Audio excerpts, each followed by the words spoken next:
This is Randy.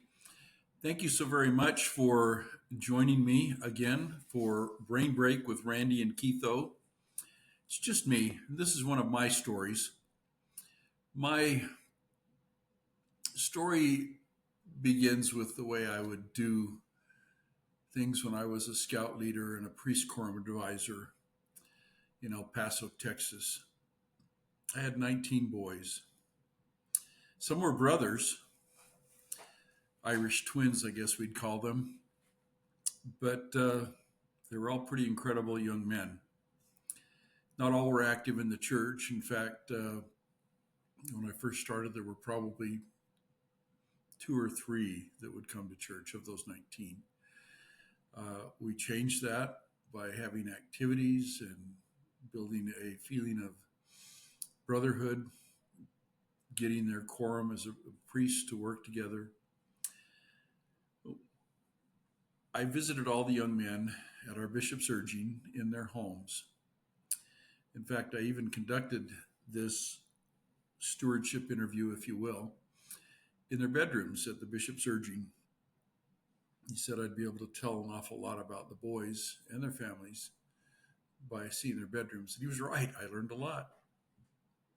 I was a new father, but my daughter was probably two or three and hadn't had experience with boys yet. So anyway, in one of these homes, I met only the mother. The father was working quite a bit. He had been a police officer, and now he works security. Um, and he was very busy. I didn't get to know him until later, but in the meantime, the older brother told me that this younger brother had left home. And this is before cell phones, so it took me a little while to catch up to him, find out where he was. And basically, a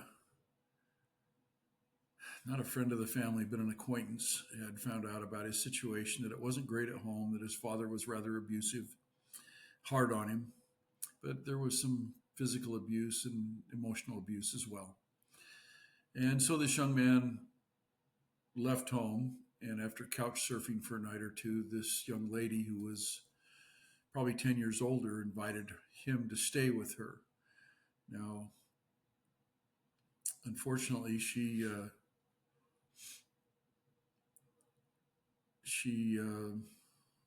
seduced him, and it was, now we think of it as a crime. Back then, it was just not a good thing, I guess. Things have changed a lot in those years. Um, I used to stop by and see this young man at least once a week, if not twice, and he finally told me when to come because his, I guess you'd call her girlfriend at the time, was working on Sundays, and she started at a certain time. So I came after she was at work, and I would give him a handout that we had used in our priesthood quorum lesson and talk to him about what we were doing in Scouts. And I always made the offer.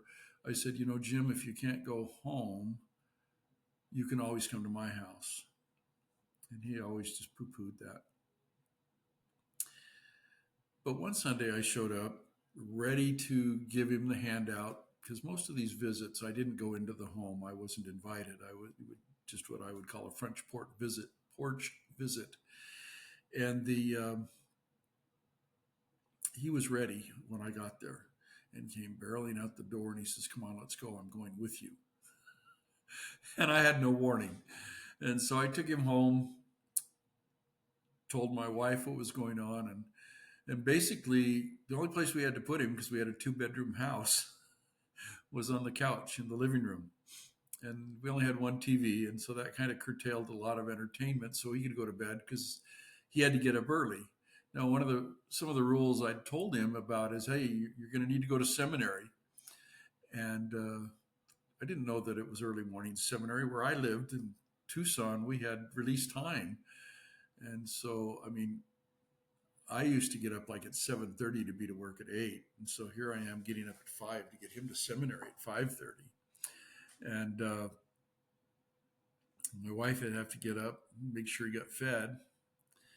Anyway, he stayed with us for a few months. And finally, things worked out a little better at home. Father still had a temper. And, but this young man, I was able to escort him through the temple for his endowments before his mission. And he served a very good mission. He served about 8 months as an assistant to the president. And he was just an incredible guy.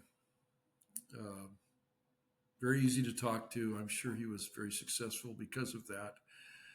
And he just loved everybody. Came home and became a bishop. And most importantly, became a good father and a grandfather. He has since passed. I'm very sad about that because I counted him among my dearest friends. And whenever I got a chance to go where he lived, I always tried to look him up. And if we couldn't get together, at least we had a phone call and knew that we could have gotten together. But my wife and I are grateful for those kind of experiences. Um, while our daughter had a nice queen size bed in her room, uh, we had this young man sleep out on the couch because our daughter slept quite a bit more than this young man. So it would have disrupted things even more if we had to put him in her bedroom. But I guess the thought I have is when you make a comment to somebody, be prepared to fulfill that promise. Um, that reminds me of when I was a missionary in Venezuela. There was a family that wanted to travel to Washington, D.C. to go to the temple.